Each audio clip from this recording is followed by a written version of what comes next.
Hello, it's the Underdog here, and today we'll be talking about, does YouTube have the right to censor information?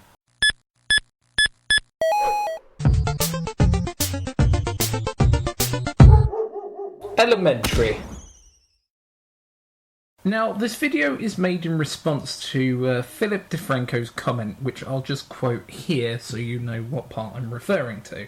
Link to the video will be in the description below. I love how so many of the articles didn't mention the fact that I said YouTube completely has the right to do this. No point where I clarify the difference between freedom of speech as far as the government versus a private organization. Does YouTube have the right to censor information? Now, you're probably thinking, well, yes it does, technically speaking, it's a private organisation. But what if I told you it actually doesn't? Before I get into the heavy-hitting stuff, let's start with the basics. Would any of you accept it if a company refused to serve you cake based on your views? Most of you, the answer is a clear and evidenced no. What about water or electricity? Is it okay that people with controversial beliefs are cut off? Most of you would say no. What about telecoms? Imagine if your phone call cut out if anything you said was controversial. Is that acceptable? Most of you would rightly say a resounding no. Why? Telecoms aren't necessary, nor is cake, but both are considered items that people have access to every day, at least in the Western world. We don't expect our telecoms providers to censor our calls, they are just the neutral purveyors of information. The fact that telephones have become so readily available to all makes them essentially an expanded right. Electricity, although vital to survival, wasn't a right just a century earlier, when people would have been using gas and wood. So clearly, human rights have flexible, expanding boundaries. YouTube is so big, and such a huge purveyor of information, which I might point out relies on the DMCA safe harbour policy, that is, arguing ignorance of the contents of videos in terms of copyright enforcement, is now turning around and saying it can enforce its terms.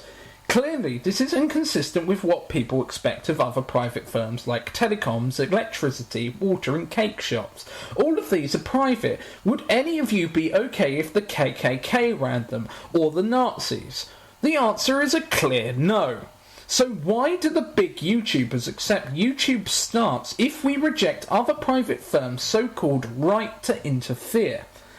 Most of you would argue that video services aren't vital. But in a day and age where accountability is necessary, the ability to upload videos demonstrating corruption, police brutality, violence, wrongdoing, crime, and our own open-aired opinions that help inspire other people in oppressive countries, YouTube is blocked after all in several countries including China, it is as vital as any other service. Technically, being the biggest available video service, they must allow freedom of speech. Now, most of you will argue that freedom of speech is something enforced by government.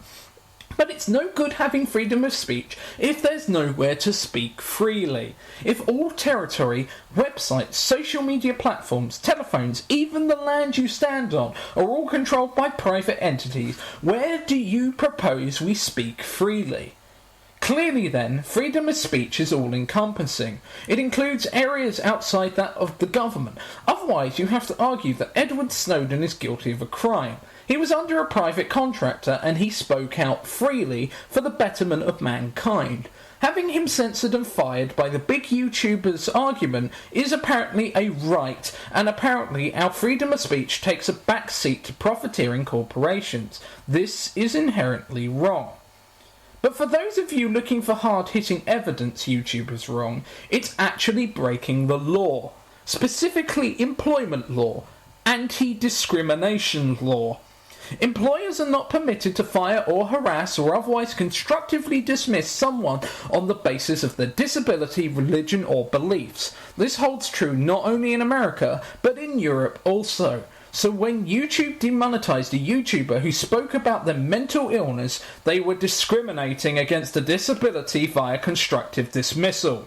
When they demonetized YouTubers for speaking out on controversial subjects, they were discriminating against their beliefs, which clearly encouraged them to speak out in favour of the truth and morality.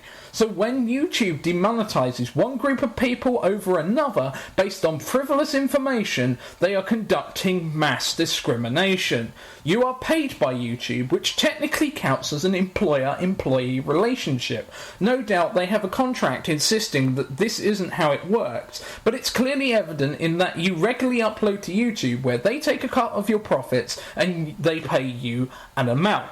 That you are arguably an indirect employee of YouTube.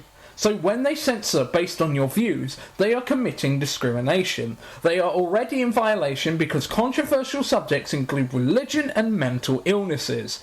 So there you have it. YouTube does not have the right to censor it, and indeed it doesn't have the right to discriminate. This constitutes a violation of both US and European law, and arguably, indirectly, the net neutrality law, which requires providers of services like telecoms be neutral towards all information, regardless of content. This would include videos. So no matter which way you view it, you have the right to freedom of speech on YouTube. Thanks for watching my video, and I'll see you next time.